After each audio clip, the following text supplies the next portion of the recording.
Bonjour à toutes et à tous, bienvenue à cet événement organisé en partenariat avec One Identity et Med6.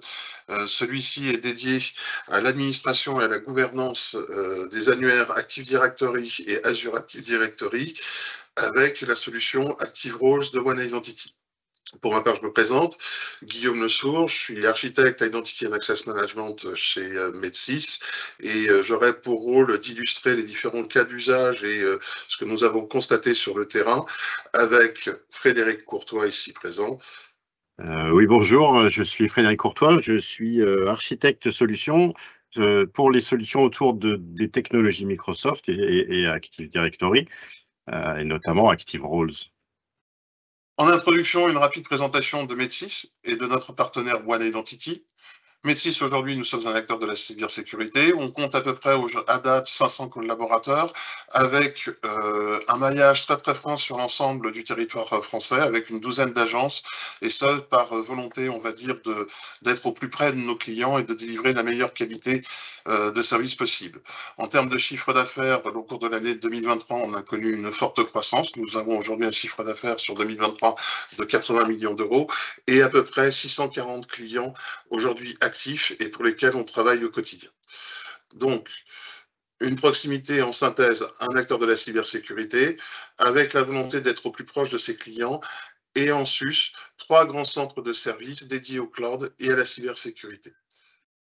Concernant One Identity, là on est un éditeur américain qui est spécialisé depuis maintenant plus de 20 ans dans les solutions de sécurité et d'administration dans les différents domaines, que ce soit la gestion d'identité, la sécurité, la gestion des accès, basée par des rachats successifs de technologies pour arriver à une offre globale que l'on présente sous la forme d'une plateforme unifiée avec différents éléments qui interagissent tous les uns avec les autres pour pouvoir avoir l'identité au cœur de la plateforme et les fonctionnalités de gouvernance, de gestion des accès, de gestion des comptes à privilèges et de gestion des environnements Active Directory et par extension Office 365 et des environnements Microsoft,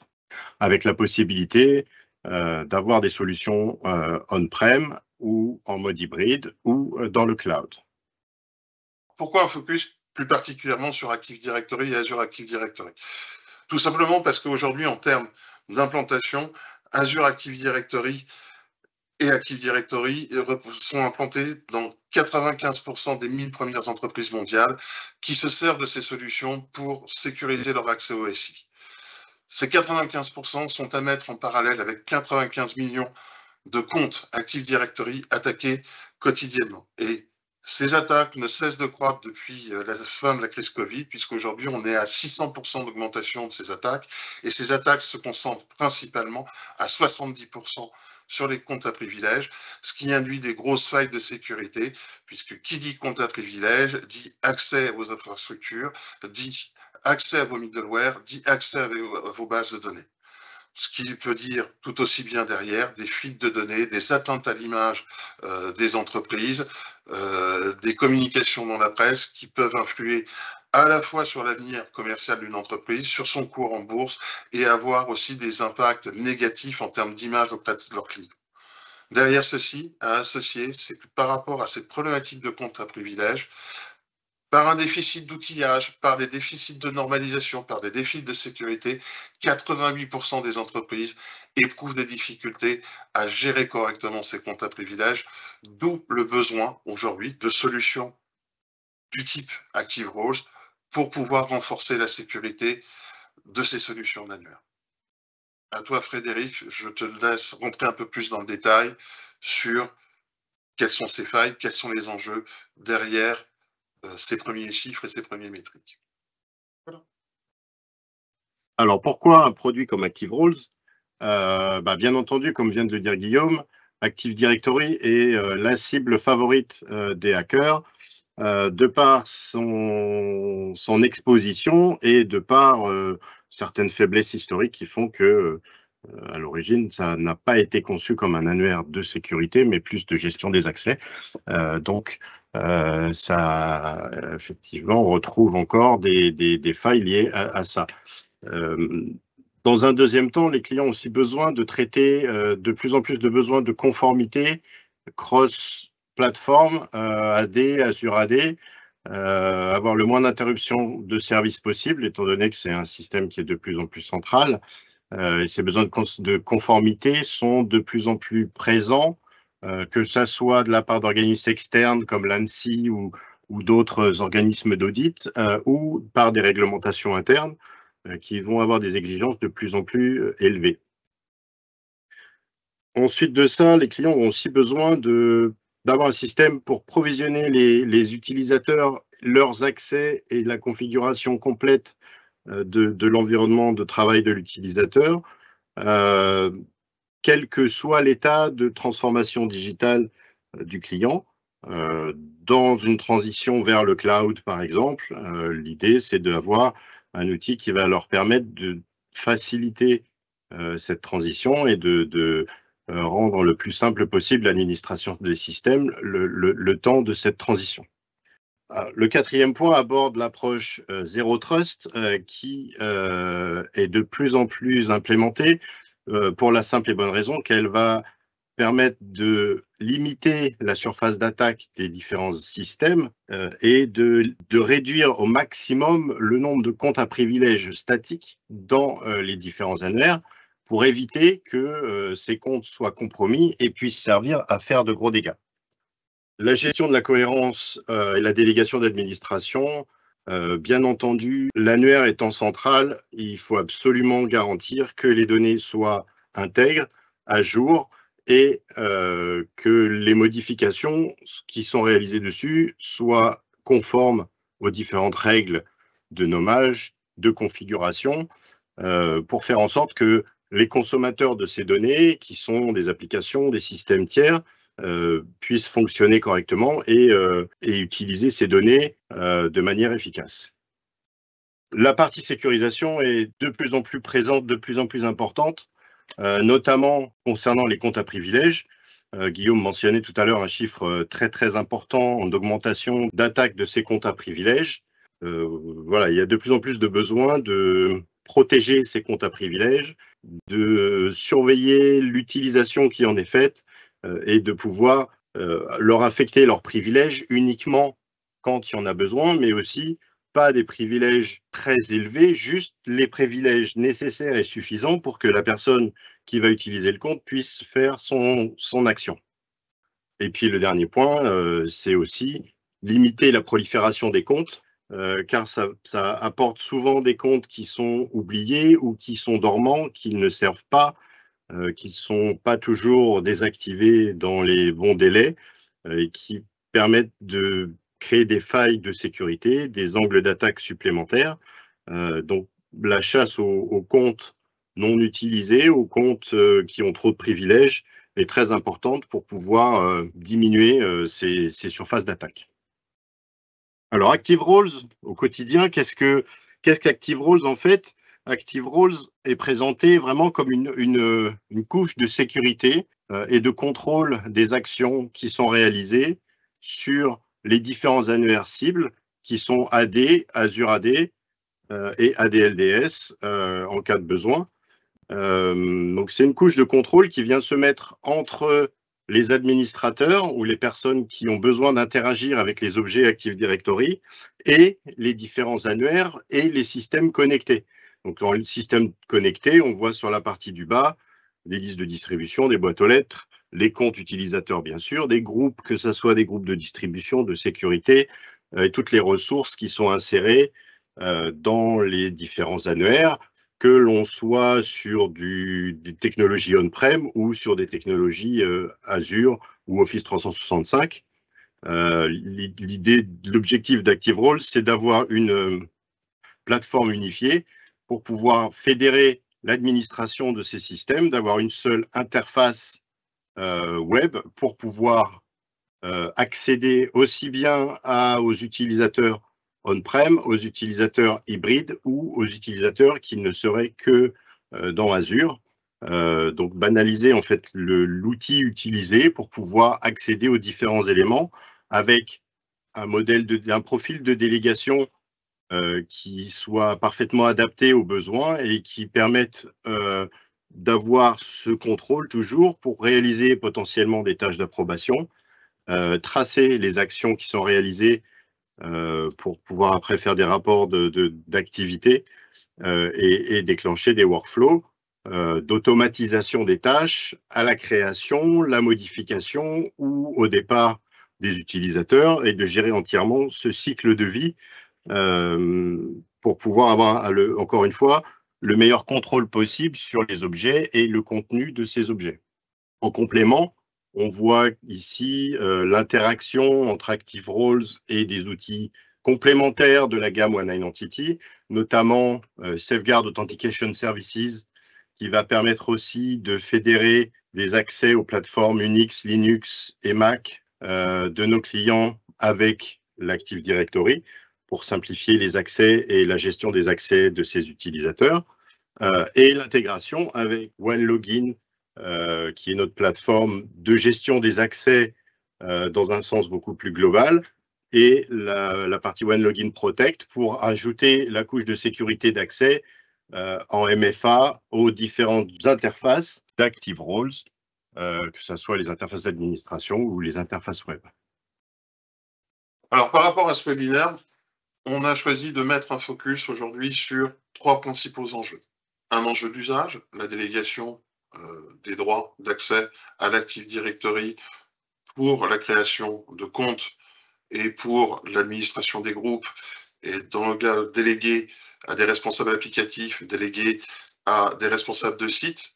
Alors pourquoi ce choix-là? C'est qu'aujourd'hui, ce que l'on a observé avec la mise en œuvre d'Office 365, on a observé des stratégies aujourd'hui de centralisation du domaine et la disparition au fur et à mesure des contrôleurs de domaine que l'on pouvait avoir sur des sites, que l'on pouvait avoir sur des sites industriels, que l'on pouvait avoir dans des filiales commerciales. L'ensemble de ces domaines aujourd'hui ont disparu et ont été reconcentrés en un seul tenante, de façon à pouvoir mettre en œuvre des stratégies Move to Cloud avec le déploiement des environnements Azure Active Directory. C'est ce que représente ce schéma sur la droite. Donc là où on met en place effectivement une vision centralisée et derrière des besoins de délégation pour un responsable industriel, pour un responsable de site qui va gérer les entrées-sorties des collaborateurs sur son site, les responsables métiers qui vont avoir besoin, eux, de venir créer des groupes de droits d'accès à leurs applications et pouvoir gérer leurs habilitations au travers de l'Active Directory. Et derrière aussi, et on le verra un petit peu plus loin, une partie aussi qui est contrôle dans le cadre, on l'abordera légèrement du NIS 2, avoir ce besoin de contrôle, de revue, de traçabilité de la création de ces comptes. L'autre enjeu est un enjeu plus orienté sur la gouvernance. Frédéric l'a évoqué tout à l'heure. Il a lieu par rapport à la cohérence de gestion et de configuration des objets Active Directory.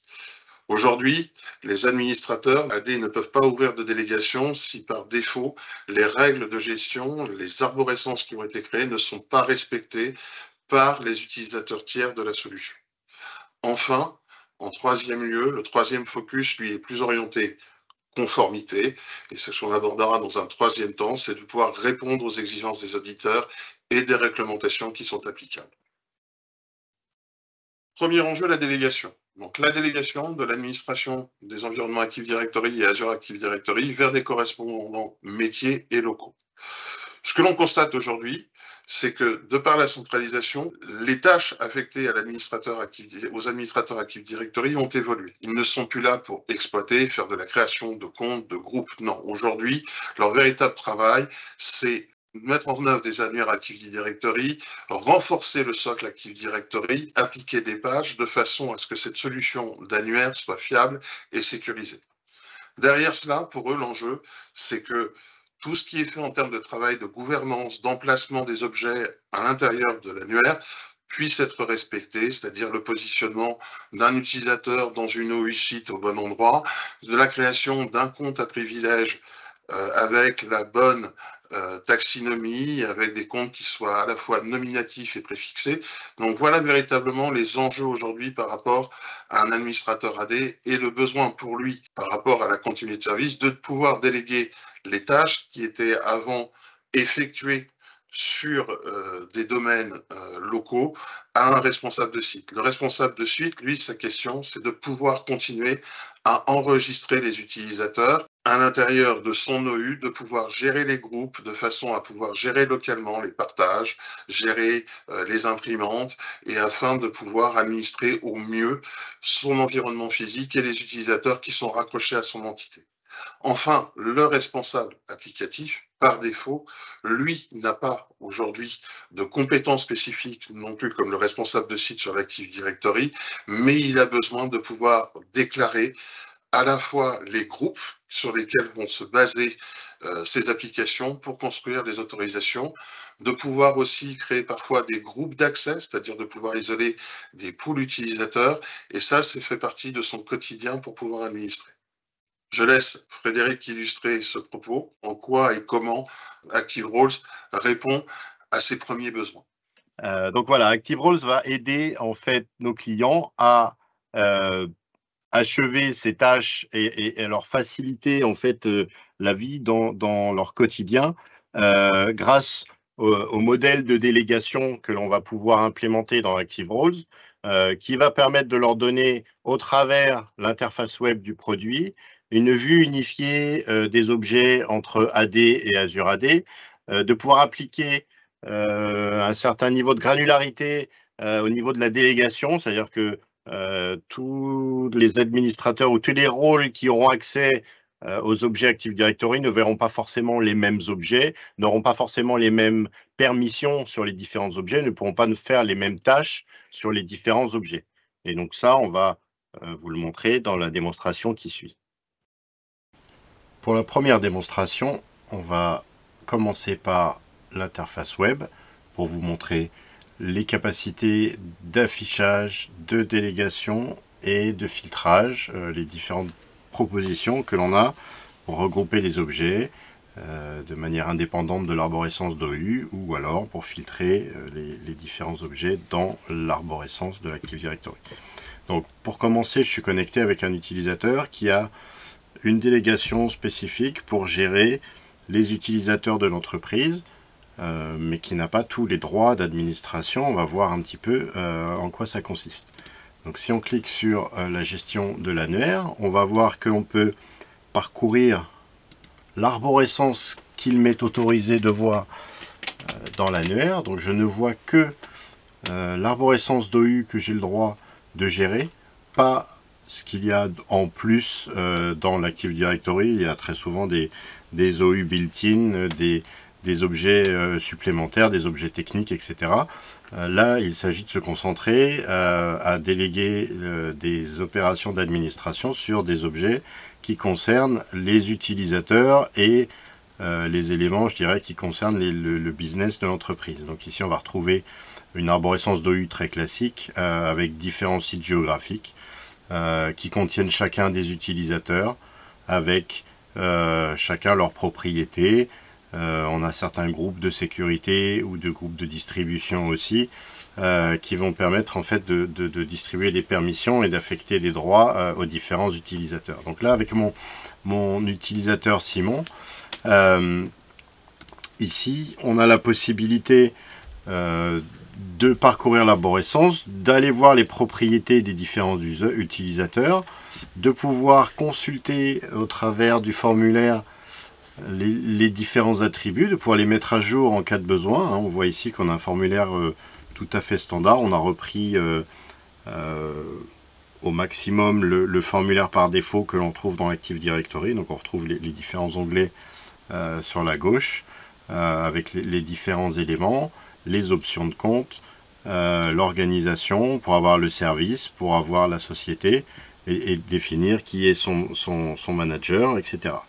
On voit aussi que l'on a dans les propriétés la possibilité, ça on va zapper,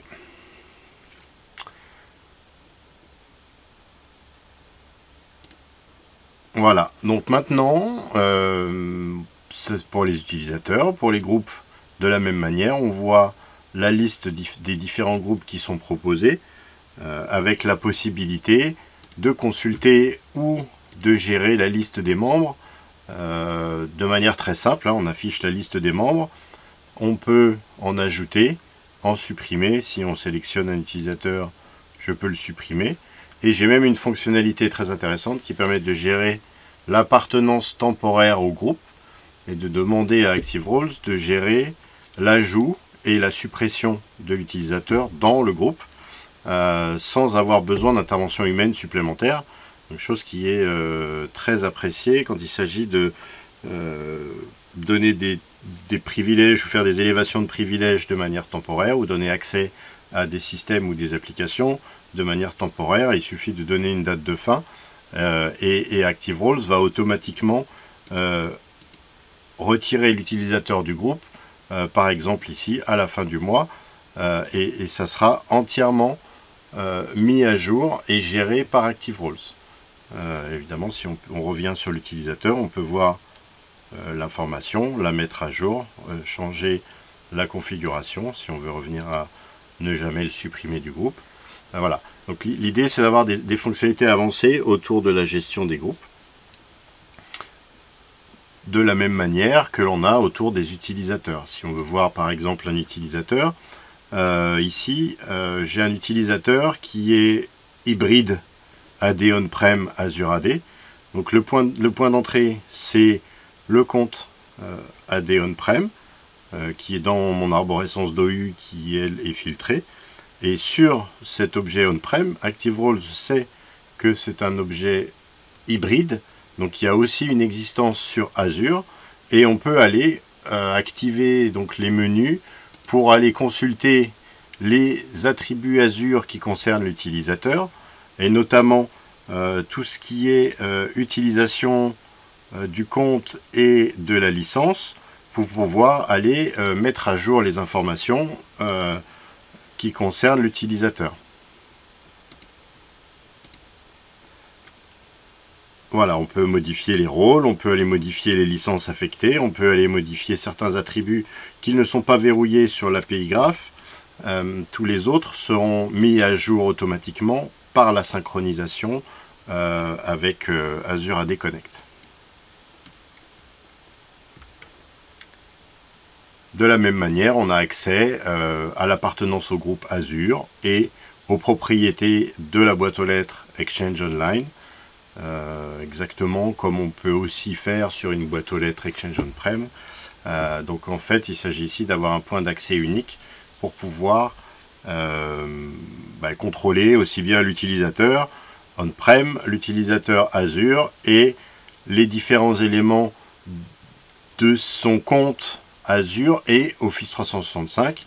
Ici on a Exchange Online, mais on pourrait aussi avoir d'autres modules qui vont interagir avec les objets Azure AD et en lien avec le compte Azure On-Prem. On a une autre possibilité de personnaliser l'affichage et de faire abstraction de cette arborescence d'objets. C'est en passant par ce que l'on appelle les Manage Units dans ActiveRoles qui correspondent à des conteneurs virtuels qui sont des vues en fait sur Active Directory qui sont positionnés et qui sont peuplés via des requêtes et qui permettent en fait par exemple ici de regrouper tous les utilisateurs dans un seul container où que soit placé le compte. Donc ça permet aussi de pouvoir déléguer des tâches à des utilisateurs sans qu'ils aient besoin d'avoir à parcourir l'arborescence d'utilisateur. On a un accès beaucoup plus simple aux objets avec toujours les fonctionnalités de gestion, d'administration de ces comptes, de pouvoir consulter les propriétés, avoir accès aux différents attributs et aux différentes configurations de l'utilisateur. Et on a ça permet aussi, ces Manage Units, de faire des requêtes sur un périmètre beaucoup plus large que simplement une arborescence d'OU. Par exemple ici, dans cette Manage Unit, par exemple ici, dans cette Manage Unit, on va retrouver en fait tous les objets qui concernent l'agence numéro 2. Et donc, on voit que l'on a des utilisateurs, on a des objets Azure qui n'existent que dans Azure. Donc ici, on a une boîte aux lettres de salle de réunion. Ici, on a des groupes Office 365 ou des groupes de sécurité qui n'existent que dans Azure et dans Office 365. Mais dans le concept de la Manage Unit, on va avoir une requête sur les objets on-prem, une requête sur les objets Azure, et ça va permettre de réconcilier tous ces objets et de filtrer la vue de ces objets sur uniquement le périmètre que l'on a décidé d'afficher à l'écran pour notre utilisateur.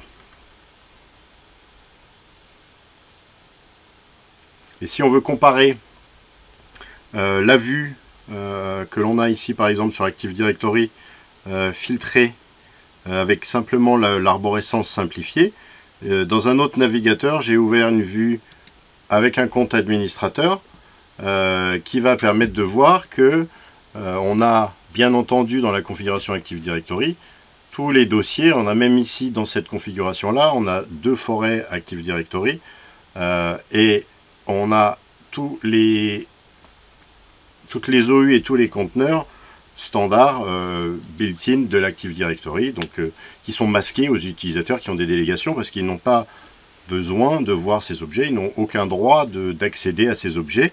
Et de la même manière, si on déroule le nœud Azure, ici il y a 2 tenants Azure avec des configurations complètement différentes, et on voit ici que l'on a accès à tous les objets qui sont présents dans le tenant, avec sans distinction de filtrage ni quoi que ce soit. Ici c'est la liste de tous les utilisateurs qui sont dans Azure en vrac, sans possibilité de distinguer ou de trier ces différents objets. Ici on voit qu'on a quand même beaucoup d'objets qui sont présents de tous les types.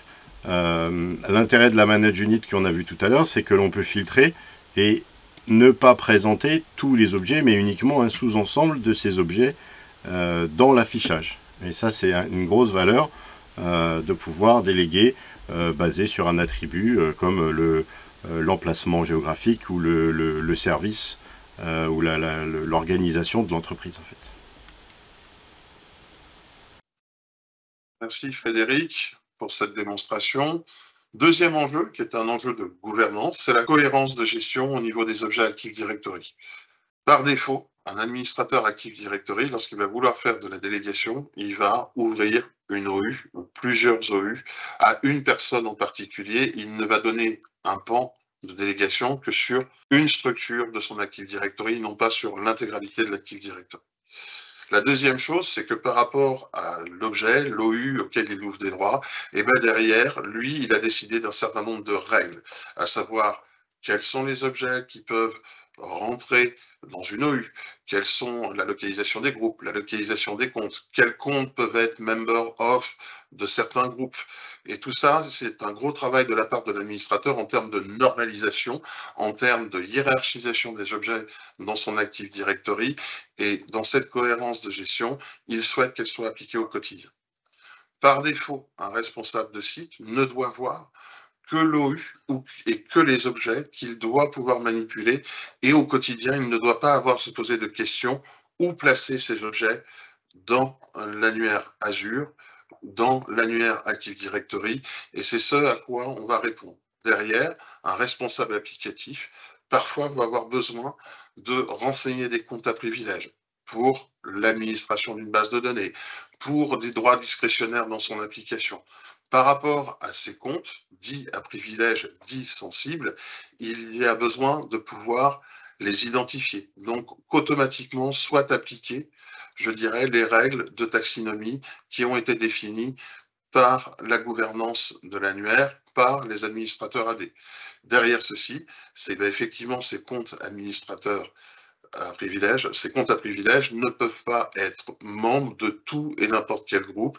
Par définition, ils doivent être positionnés dans le cas d'un bastion positionné sur le groupe Active Directory qui est rattaché à un vault dans votre bastion Wallix, dans votre bastion SecWarn ou dans un bastion SageRack. Par rapport à ça, Active Roles au travers des policies, comme va nous l'introduire tout de suite Frédéric, apporte des solutions. Voilà, donc Active Roles va proposer un moteur de policy, hein, comme on le dit en interne dans le produit, qui sont des règles en fait qui vont permettre de procéder à un contrôle de la configuration des différents comptes et même des différents objets, puisque les policies peuvent aussi s'appliquer à des groupes notamment et à d'autres types d'autres classes d'objets. Donc, va permettre de contrôler la configuration, de générer automatiquement les attributs quand il y a moyen de construire des valeurs en récupérant le nom, le prénom, etc. Et en fonction du type de compte, du service d'affectation du site géographique, on va automatiquement non seulement créer le compte avec les attributs qui vont bien, mais aussi affecter les différentes ressources, affecter des groupes de sécurité, affecter des licences Office 365, affecter les différents éléments qui vont permettre à l'utilisateur qui utilisera ce compte de pouvoir faire son travail dès le premier jour de manière le plus efficace possible. Et le dernier point, c'est le contrôle de la bonne application et du respect de ces policies. Parce que c'est bien beau d'appliquer une policy au moment où on crée l'objet, mais l'objet, lui, va avoir une vie, va potentiellement être modifié par différents processus. Et avec ce contrôle de policy, on va pouvoir vérifier qu'au cours de la vie de l'objet, il y reste conforme aux différentes policies. Et puis, la dernière utilité de ce contrôle des respects de policy, c'est aussi de vérifier que dans une reprise de l'existant, ça va nous permettre de remettre aux normes les objets existants et de réappliquer pour la deuxième une démonstration, nouvelle règle de nommage. on va rentrer un peu plus dans le détail des différentes opérations d'automatisation et de contrôle des configurations des différents comptes, ce qui va nous permettre aussi de vérifier, d'appliquer en fait toutes les règles de nommage et de configuration des comptes telles que définies par vos différentes procédures de création, les différentes règles de création pour les différents types de comptes. Il peut y avoir des créations de comptes pour des comptes différentes pour des internes, des externes, des stagiaires, des différents types d'interlocuteurs et potentiellement aussi des comptes de service, etc. Donc on peut avoir différents types de création de comptes avec des policies différentes qui vont contrôler la manière de créer ces comptes différemment. Donc là, ici, dans la démonstration, j'ai juste une policy très simple pour montrer comment on va générer automatiquement un profil utilisateur. Ici, il suffit de cliquer sur « Nouvel utilisateur ». On voit ici qu'on a un formulaire qui est personnalisable. Ici, si je commence à taper un nom de famille, on voit que certaines règles réutilisent déjà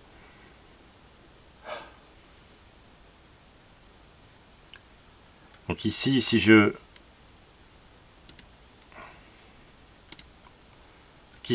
commence à saisir un prénom ou récupérer dans la liste pour l'exemple, on voit qu'il y a des règles qui réutilisent déjà ce prénom de manière automatique pour le nom, pour le display name, pour le SAM account name, pour l'UPN. Donc on va réutiliser ces différentes valeurs sans avoir besoin de les taper plusieurs fois, qui va éviter aussi le risque d'erreur au moment de la saisie. Et là, on va aussi réutiliser donc le nom de famille de la même manière. Et on a aussi rendu obligatoire l'affectation du service pour importer l'aspect organisationnel dans l'Active Directory.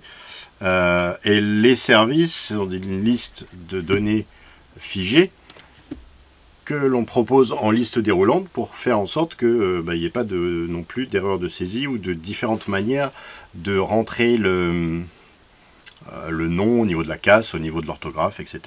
Donc là, je prends par exemple le service commercial. On voit que on peut récupérer aussi dans la règle du nom complet, le service de l'utilisateur, pour indiquer à quel service appartient l'utilisateur quand on affiche le compte. Et donc ça va nous permettre en fait de créer le compte de manière très simple. Pour la partie mot de passe ici, on a la possibilité de saisir un mot de passe ou de générer un mot de passe aléatoirement avec un script. On peut aussi automatiser complètement ce processus et ne pas avoir cet onglet qui s'affiche. Je voulais simplement vous montrer les différentes options de compte que l'on peut positionner pour faire en sorte que l'utilisateur soit configuré correctement avec les bonnes règles. Là, si je fais terminer, le compte est créé. Si je vais consulter, donc c'est son profil vérifié. On a évidemment son prénom, son nom, le display name qui a été généré, et on a aussi le SAM account name qui a été généré, le préfixe de l'UPN qui a été aussi attribué. Donc ça nous permet, et on voit aussi que l'utilisateur est dans le service commercial, qu'on a affecté la société Acme Corp à l'utilisateur.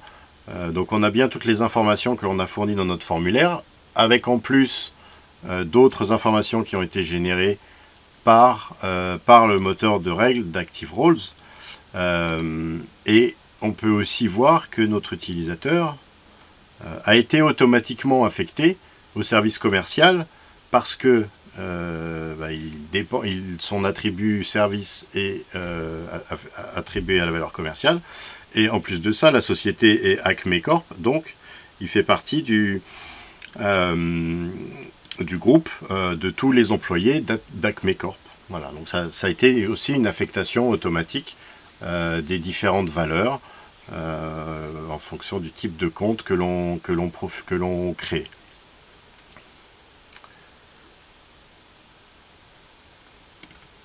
Voilà, maintenant si on veut aller voir comment c'est configuré derrière, en ouvrant un peu le capot et en regardant quels sont les objets de configuration que l'on a besoin de créer pour pouvoir mettre ça en place. Ça se passe au niveau des policies pour contrôler la configuration. Et j'ai une policy qui s'appelle nouvel utilisateur, donc qui permet de contrôler comment sont créés les utilisateurs.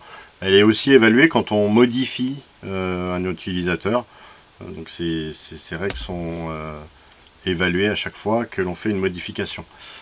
Et donc dans ces règles, on va retrouver les règles que l'on voyait affichées dans le formulaire web, notamment la génération du logon name de l'utilisateur. On a la possibilité de définir la règle, si on veut aller voir exactement comment elle se construit. C'est très simple, c'est basé sur un assistant qui va vous guider à aller chercher les attributs de l'objet, de pouvoir construire l'expression complète. Donc on a une règle sur le logon name, on a une règle sur l'adresse mail de l'utilisateur, et puis on a la possibilité, comme je disais tout à l'heure, de contrôler le service, donc l'attribut department, et de fournir la liste des valeurs ici, qui correspondent à la liste des valeurs qui sont affichées dans la liste déroulante. On a la même chose, donc la compagnie tout à l'heure, on a vu qu'ActiveRoles avait automatiquement positionné la valeur Acme Corp, voilà, parce que ça permettait d'indiquer que c'était un employé et pas forcément un compte de service ou un compte externe. Et puis les règles pour le display name et l'account name, donc ça, le préfixe de l'UPN, ça a été généré automatiquement. Je ne vais pas revenir dessus. Par contre, ici, on a aussi la possibilité de ajouter automatiquement l'utilisateur dans des groupes parce que la condition correspond à la configuration du compte. Et donc là, on a dit que si le service est commercial, on rajoute l'utilisateur dans le groupe commercial. On pourrait avoir plusieurs groupes à la fois pour affecter automatiquement et construire automatiquement le profil de droit de l'utilisateur et avoir plusieurs conditions, une sur le site géographique, une sur le service, une sur différents éléments, de manière très simple qui viendrait compléter la configuration. On peut aussi avoir une configuration qui va automatiquement provisionner le compte dans Azure. On va choisir le tenant à utiliser, la licence que l'on va affecter à notre utilisateur. Donc ici, on va pouvoir utiliser mon pack développeur E5, l'affecter aux utilisateurs. On peut aussi leur affecter un rôle Office 365. Et puis ensuite de ça, éventuellement, un espace de stockage OneDrive pour que l'utilisateur puisse mettre ses données personnelles.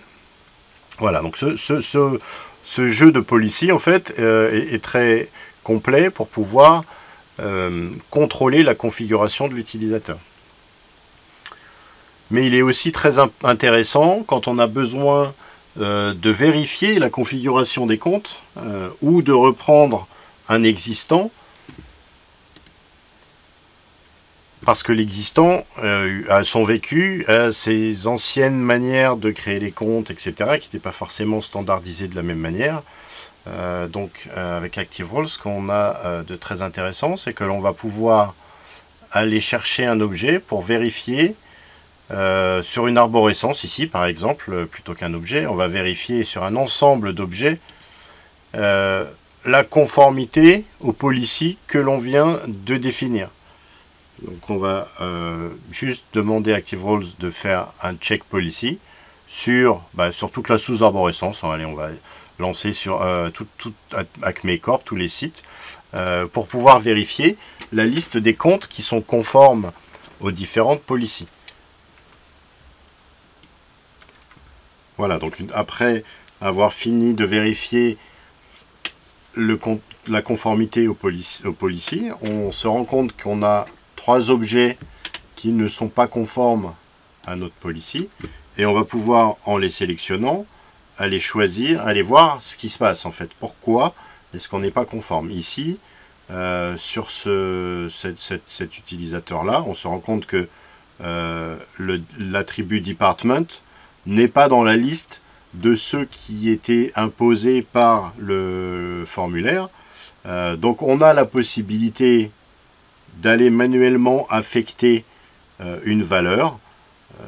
Par exemple ici, on va retrouver la liste déroulante pour forcer une valeur qui correspond aux valeurs imposées par la policy et au final rendre l'objet conforme à la policy. Si je clique ici, on va rafraîchir la policy et il va nous dire que l'objet maintenant est conforme et n'apparaît plus dans la liste des objets non conformes. Et de la même manière ici, sur l'attribut compagnie pour notre utilisateur Antonio, la compagnie n'a pas été renseignée, donc on va le faire. Hop, on a notre liste ici. Quand il s'agit ici ce sont des listes déroulantes et de valeurs qu'il faut choisir, donc on a uniquement la possibilité de le faire manuellement. Quand c'est des valeurs qui sont calculées par la policy, on a un lien, un bouton qui nous permet de calculer automatiquement la valeur et de la mettre à jour dans les objets pour faciliter la remédiation de la configuration.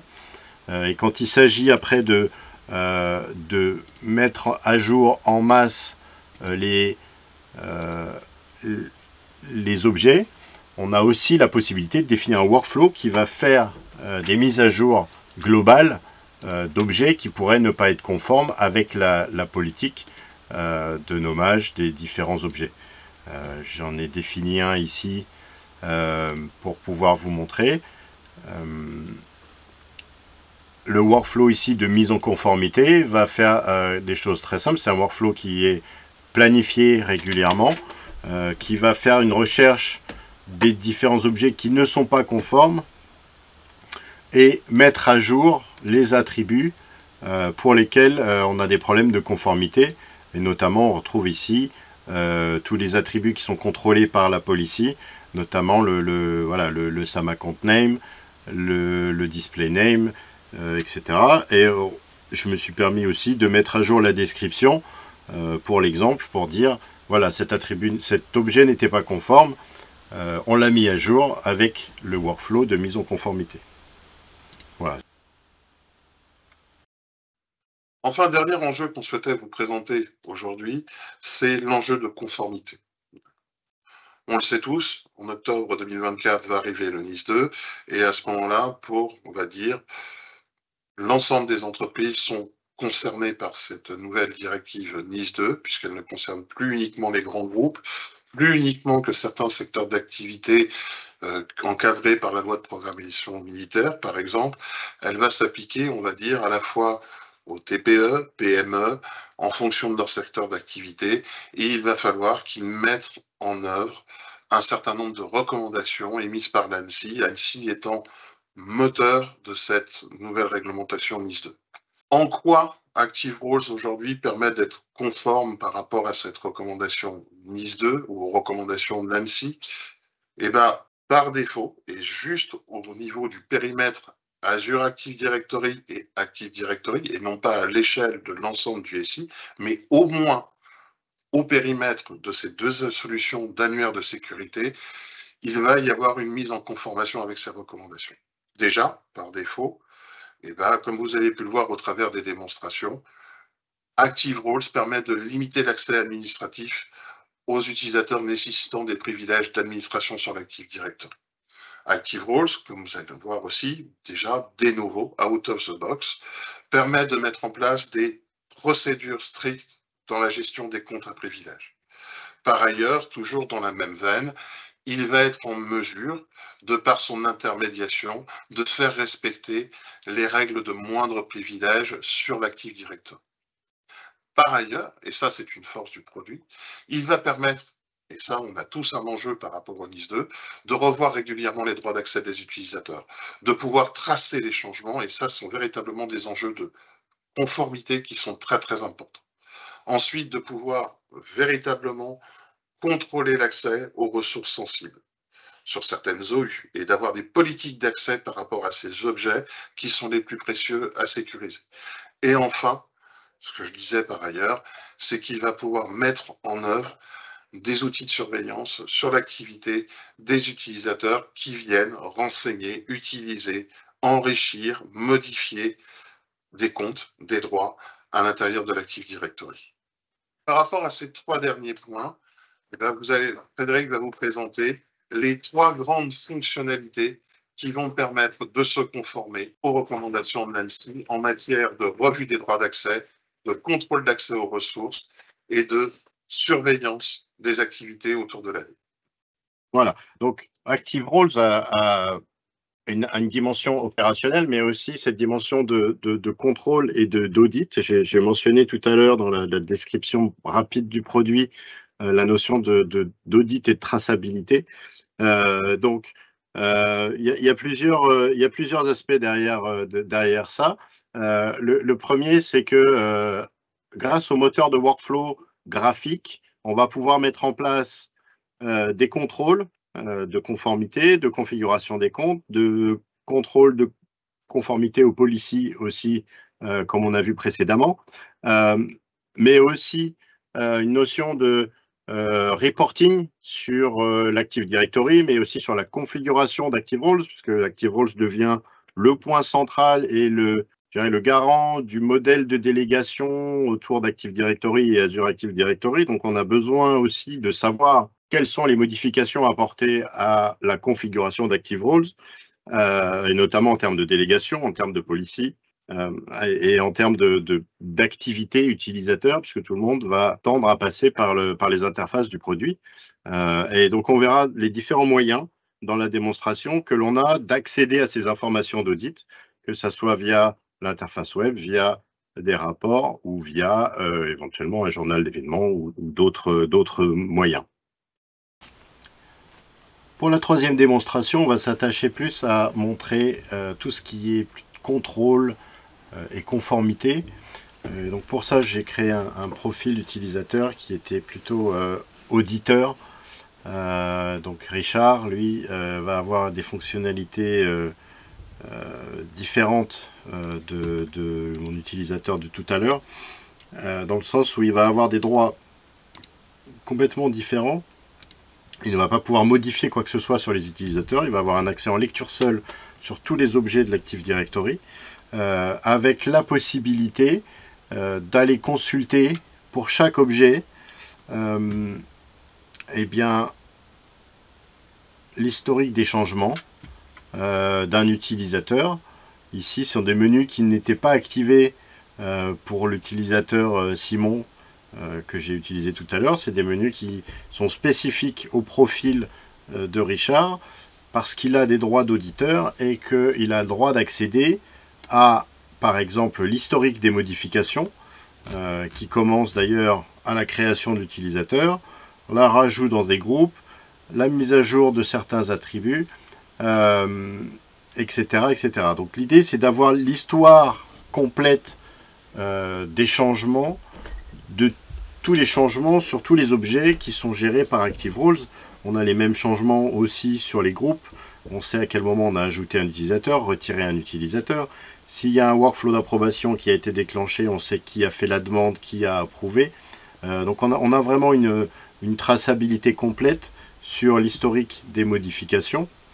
De la même manière, on a aussi, utilisateur par utilisateur, l'histoire, l'activité en fait de ce qu'il a fait dans ActiveRules pour pouvoir savoir si il a fait des choses normales ou pas normales, etc. Enfin, l'idée c'est de pouvoir analyser un petit peu ce qui s'est passé et donc de retrouver des événements qui ont eu lieu dans l'Active Directory au travers ActiveRules. Alors ces informations, elles sont présentées ici dans l'interface web. Elles sont aussi présentées dans un journal d'événements sur le serveur Windows où réside le service ActiveRules. Et on l'a aussi dans le module de reporting que je vous montrerai tout à l'heure, qui permet en fait d'avoir une extraction plus globale de tous les événements sans être obligé d'aller voir objet par objet l'historique des changements. On peut avoir quelque chose de plus complet. Là ici c'est vraiment de l'analyse fine, d'aller retrouver exactement ce qui s'est passé sur un objet précis ou ce qu'a fait un utilisateur en particulier. Si on retourne côté MMC, donc interface d'administration, on va retrouver en termes de conformité, tout à l'heure on a vu la possibilité de faire une vérification de conformité au policy, donc très important pour pouvoir vérifier que les règles de gestion sont bien appliquées. Mais on a aussi la possibilité de développer des workflows pour faire de la remédiation à grande échelle sur un grand nombre d'objets. Et donc j'en ai fait un ici qui permet de remettre en conformité les comptes qui ne sont pas conformes et de repositionner les bonnes valeurs dans les bons attributs. Donc ici, un workflow très simple qui est simplement exécuté à la demande ou qui peut être planifié régulièrement, qui effectue une recherche sur les objets qui ne sont pas conformes, donc pour lesquels les attributs, les valeurs d'attributs ne correspondent pas à ce qui est défini dans les policies, et mettre à jour les valeurs de ces différents objets, les valeurs de ces différents attributs, notamment ici, tous ceux qui sont positionnés par la policy qu'on a vu tout à l'heure, donc le display name, le SAM account name et le préfixe de l'UPN. Donc on va régénérer les valeurs et les repositionner pour les comptes qui ne sont pas conformes. Et puis ici, j'ai aussi rajouté la mise à jour d'un attribut pour signifier que l'objet a été mis à jour par le workflow de mise en conformité, histoire qu'on le voit dans l'attribut en question. Donc voilà, un workflow très simple. Si on continue un petit peu sur le moteur de workflow, il y a aussi dans les workflows fournis par défaut dans ActiveRules, des workflows qui sont très intéressants, notamment pour faire du ménage, détecter les comptes ici qui ne sont pas actifs, donc qui ne se sont pas authentifiés depuis un certain temps, et pour ces comptes-là, en faire un rapport, et le cas échéant, exécuter un déprovisionnement des comptes pour faire en sorte que ces comptes soient sécurisés et non pas détruits, ils soient sécurisés avant de les supprimer définitivement. ce qui permet en fait d'éviter d'avoir des comptes actifs non utilisés depuis trop longtemps, qui pourrait être une faille de sécurité ou un point d'entrée pour des hackers. Donc on a ce workflow pour les utilisateurs inactifs et on a le même workflow pour les comptes d'ordinateur, parce que c'est très facile de faire des comptes d'ordinateur en insérant des machines dans des domaines, mais le ménage des comptes d'ordinateur souvent n'est pas trop bien fait.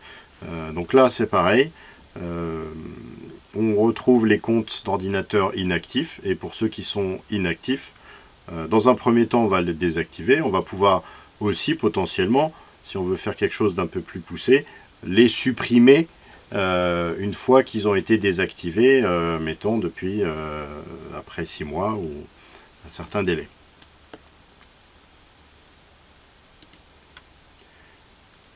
Et puis le dernier point que je souhaitais vous montrer, c'est par rapport au rapport. On a parlé de rapport tout à l'heure dans les différentes parties des workflows, du check policy, etc. On a un module de reporting qui est fourni.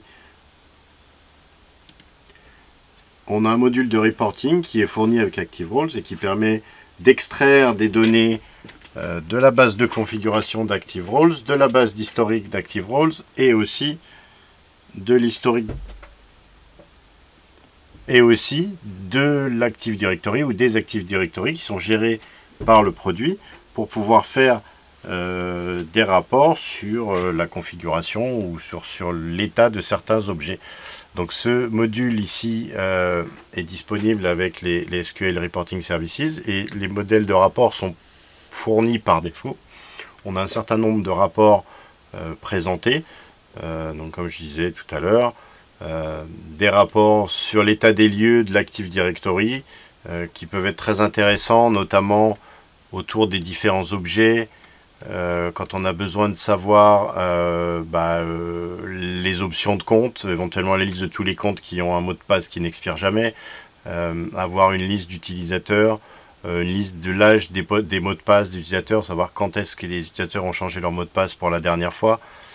Si on veut aller aussi voir des comptes obsolètes, on a la liste, différents critères de filtrage pour voir quels sont les comptes qui sont verrouillés, qui ont expiré, qui ne sont pas actifs. Là, on va retrouver le même critère que dans le workflow de tout à l'heure.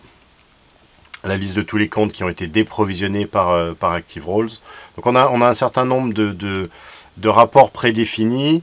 Donc, ici, sur les utilisateurs, mais on a aussi la même chose sur des groupes, donc des groupes, par exemple, qui pourraient être vides ou non utilisés.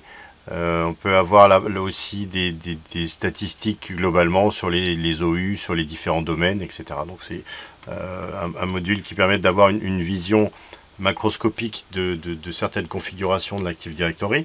Mais on a aussi donc tout ce qui concerne ActiveRoles, notamment l'historique des changements. L'historique des changements autour de l'Active Directory, mais aussi des changements autour de la configuration d'ActiveRoles.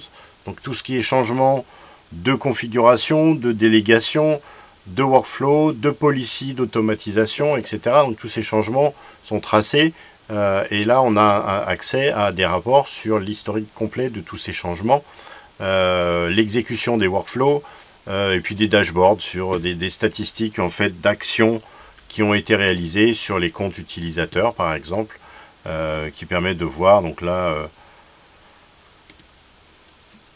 pas grand chose.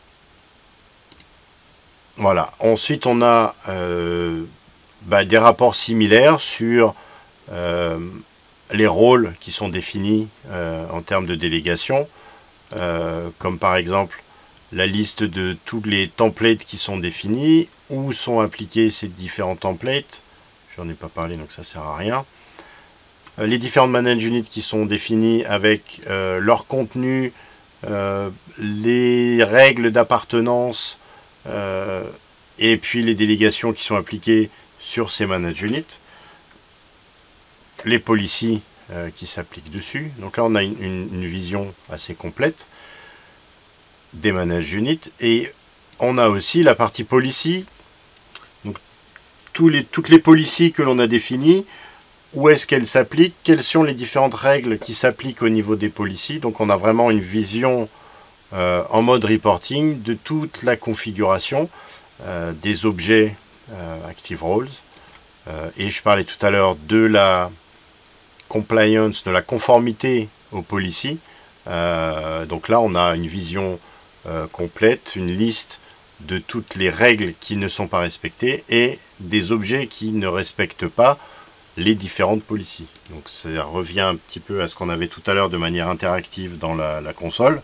Là, on l'a plutôt en mode reporting, sachant que les utilisateurs peuvent s'abonner au rapport, etc. On peut abonner l'auditeur à certains rapports ou le responsable sécurité aux différents rapports.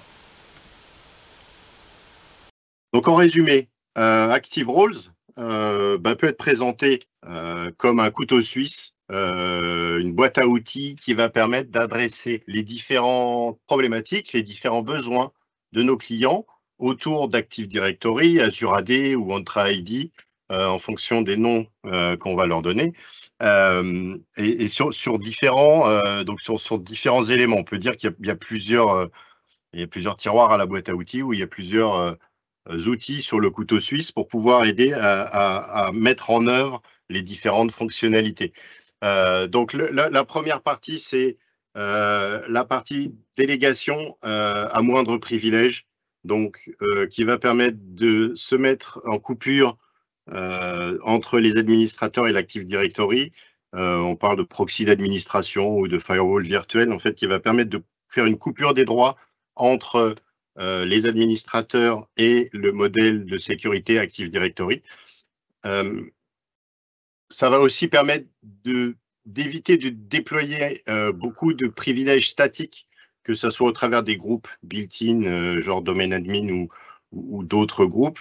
L'idée là est d'avoir un modèle qui soit dynamique, qui puisse être aussi défini de manière très fine, avec des délégations qui peuvent être données au niveau de l'attribut ou du type d'accès à certaines classes d'objets, etc. Donc, on a une granularité très importante et une facilité de définition et de mise en œuvre qui est aussi très importante et beaucoup plus facile aussi à faire évoluer. Le deuxième aspect, c'est l'aspect audit et reporting. On vient de le voir dans la démonstration, avec l'accès à l'historique des changements, l'accès à l'activité des utilisateurs selon différents moyens, et puis le moteur de reporting qui va nous donner accès à des informations beaucoup plus larges, comme les configurations Active Directory, comme les configurations d'Active Roles, l'historique des changements, etc. Ensuite de ça, on a le moteur de policy qui va nous permettre de garantir l'intégrité des données et la bonne configuration des comptes et des informations qui sont présentes dans l'Active Directory. C'est très important, comme je disais au tout début. Beaucoup de systèmes viennent consommer ces informations et si elles sont corrompues, si elles sont mal renseignées, ça va induire des dysfonctionnements dans ces différentes applications et l'entreprise en sera fortement affectée. Le moteur de policy permet aussi de mieux maîtriser les risques d'erreur, étant donné qu'il y a beaucoup moins d'interactions ou de saisie manuelle, aussi bien dans la création que dans la mise à jour des comptes. Ça va permettre en fait vraiment de limiter au maximum le risque d'erreur. Et puis on va pouvoir appliquer et vérifier le respect des règles de nommage, des politiques de sécurité et de tous les éléments de procédure que vous pourriez avoir définis au niveau de la gestion des objets Active Directory. Le troisième point, c'est vraiment l'automatisation. Donc en automatisant, on va encore une fois gagner du temps, limiter le nombre d'erreurs et le nombre d'interactions des équipes avec les différents objets pour sécuriser et limiter aussi le nombre de comptes ayant accès aux différents objets au travers donc un moteur de workflow graphique, comme on a vu dans la démonstration. Et puis, on a aussi le moteur de synchronisation qui va permettre d'intégrer Active Roles dans un processus beaucoup plus large, en allant chercher des informations dans un système RH, ou alors en s'intégrant avec un un outil de gestion d'identité ou pouvant générer des informations que l'on peut pousser vers des applications cibles. Merci Frédéric pour cette belle présentation et toutes ces démonstrations qui, je pense, vous auront aidé à mieux comprendre au travers de 3 enjeux qu'on a voulu mettre en avant aujourd'hui au cours de cette présentation, que sont la délégation, le besoin de cohérence et enfin le besoin d'audit et de reporting par rapport à la conformité. Maintenant, on va aller un peu plus loin dans quelle est la valeur ajoutée finalement autour de cette solution qui répond en majeure partie à un certain nombre d'exigences out of the box de l'ANSSI, de la réglementation Nice, mais il y a derrière un véritable travail d'intégration pour pouvoir cocher toutes les cases. Ça, c'est notre principale valeur ajoutée. Si tu peux passer au slide suivant, s'il te plaît, Frédéric. Donc déjà, notre valeur ajoutée, c'est qu'on vous accompagne de bout en bout autour de cette démarche. À qui s'adresse notre offre d'intégration? À qui s'adresse ActiveRoles? Principalement, aujourd'hui, il n'y a pas une physionomie d'entreprise auquel on ne saurait pas répondre. Que vous soyez une TPE, une PME, aujourd'hui, vous êtes tous sensibilisés par rapport aux risques, aux enjeux qu'il y a autour de la sécurisation des environnements Active Directory, autour des environnements Azure Active Directory, d'autant plus que pour certains, déjà aujourd'hui, vous avez mis en place des sécurisations de vos différents SI, où là, de plus en plus, on va dire de cloisonnement, où on va avoir un SI d'administration, un SI public et parfois un SI industriel. Et ça, c'est des enjeux aujourd'hui que nous, on comprend. Et par rapport à ça, on va être capable de vous accompagner, puisqu'on a déjà des expériences dans ces domaines-là, pour pouvoir vous aider à renforcer la sécurité de vos SI au travers de la sécurisation de vos contrôleurs de domaine. Derrière, typiquement, on est dans le cadre d'une réglementation, on est dans le cadre de bonnes pratiques. Vous avez tous une expression de besoin qui est commune, qui est la délégation, la gouvernance et la conformité. Par rapport à ça, on va vous accompagner en fonction, je dirais, de votre degré de maturité, à prioriser le déploiement et avoir un accompagnement dans le temps. Déjà, dans un premier temps, effectivement, sécuriser l'ouverture des accès à vos annuaires.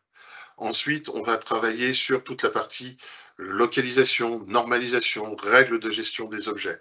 On va vous aider finalement à formaliser votre gouvernance au travers de l'outil, mais aussi en rédigeant cette gouvernance et les règles de gestion de vos Active Directory. Ensuite, et ça c'est vraiment la dernière priorité pour nous, c'est de vous faciliter toutes les démarches d'audit, de revue des règles. Tout ça avec pour objectif de sécuriser l'Active Directory en respectant les notions de moindre privilège, de pouvoir aussi automatiser le cas échéant le cycle de vie des comptes à partir de vos sources autoritaires telles le SIRH. Et derrière, surtout ce qui est très important, c'est que la solution ActiveRoles telle que nous la concevons et telle que nous la déployons reste une solution qui n'est pas invasive et qui est finalement pas là pour en lieu et place d'un administrateur, et c'est quelque chose qu'on va vous apprendre à piloter au travers de la formation.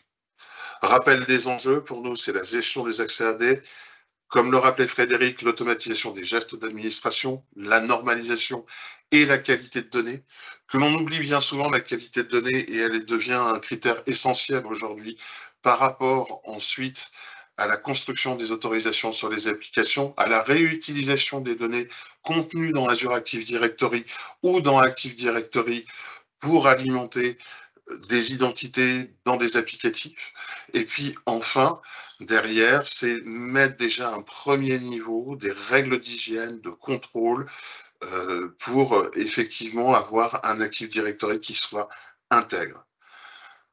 Au-delà de ça, ce que peut permettre par toute la partie historisation et suivi des demandes, il y a toutes les démarches forensiques autour d'ActiveRoles et de son implémentation. Voilà un petit peu ce que l'on se propose de faire pour vous dans le cadre d'une démarche projet. Donc, en termes de démarche, on a une démarche aujourd'hui qui est relativement normalisée. On pense, pour arriver à un MVP, donc c'est-à-dire à une première version de l'implémentation d'ActiveRoles, le cas échéant, on doit y arriver en à peu près 4 mois pour avoir, je dirais, le premier modèle de délégation, les règles de gouvernance implémentées, les workflows de demande, de gestion, les synchronisations avec les ressources autoritaires. On est capable, avec une démarche aujourd'hui que l'on applique régulièrement chez nos clients, sachant qu'on a de très très grosses références par rapport à ActiveRoles, on n'en a pas parlé ici et ce n'était pas forcément l'objectif, à arriver sous 4 mois de la phase de cadrage à livrer cette première release. Au cours du cadrage, la première chose que l'on fait, et un petit peu pour expliciter ce slide, on a une démarche de kick-off, donc on va venir revalider le contexte, identifier les parties prenantes et surtout, très important, c'est une démarche en partenariat, donc mettre en place tout ce qui est instance de pilotage de projet par rapport à la mise en œuvre de la solution ActiveRoles. On va ensuite avoir une phase très très courte, en général de 2 à 3 semaines, qui est une phase de conception, on va refaire une analyse, un état des lieux, voir exactement ce qui existe dans vos Active Directory et dans les Azure Active Directory, recenser les bonnes pratiques qui devront être retranscrites et automatisées dans l'outil, et puis derrière, reprendre l'intégralité de vos exigences technico-fonctionnelles, l'expression du besoin, et arriver à dessiner à la fin de cette phase de conception une architecture Active Directory qui soit conforme avec la mise en œuvre de vos annuaires. On va procéder aussi en termes de livrables, on aura une revue de votre gouvernance AD, des spécifications, et comme on travaille en pseudo-agile, on va, à cette phase de conception, avoir un premier backlog qui sera raffiné, lui, pendant la période de build. Je disais pseudo-agile, parce qu'aujourd'hui, l'objectif, c'est finalement, au travers du backlog, avoir une expression de besoin qui soit compréhensible par tous, au travers des user stories, avoir la possibilité, je dirais, quotidiennement, de pouvoir faire des démonstrations, de valider, et on tient énormément à cette démarche, de pouvoir développer, tester et recéter en continu, et c'est ce qui nous intéresse le plus aujourd'hui dans la démarche projet. Par rapport au temps, selon la difficulté, je dirais, de votre projet, on part sur un sprint de 0 et 3 à 4 itérations de 3 semaines à peu près en termes de sprint. C'est pour ça que je vous le disais que globalement, pour arriver entre la phase de cadrage et la phase de la première mise en production, on est à peu près sur une échelle de 4 mois. Derrière cela, en phase optionnelle et fonction, je dirais, de l'atteinte des objectifs de la première release, on pourra enchaîner soit sur une release secondaire, si tous les objets et traiter le reliquat, on va dire, de la première release de votre implémentation ActiveRoles, et développer tout ce qui est, je dirais, fonctionnalité avancée, rapport, audit de revue et extension du périmètre Active Directory si besoin. En général, ce que l'on constate chez les clients, c'est qu'on fait un premier déploiement sur un premier domaine, le domaine, on va dire, public, le domaine sur lequel l'ensemble des activités sont réalisées au quotidien par les utilisateurs, et peut-être à ce moment-là partir sur un nouveau déploiement sur un SI type industriel ou type administration, dans le cadre, on va dire, de tout ce qui est mise en œuvre de Bastion, gestion de l'AD et on va dire renseignement des groupes sur lesquels s'appuient en général les groupes. Qu'est-ce que l'on propose aussi derrière? On a aujourd'hui des prestations complémentaires au travers de 2 offres de services que je vais vous introduire.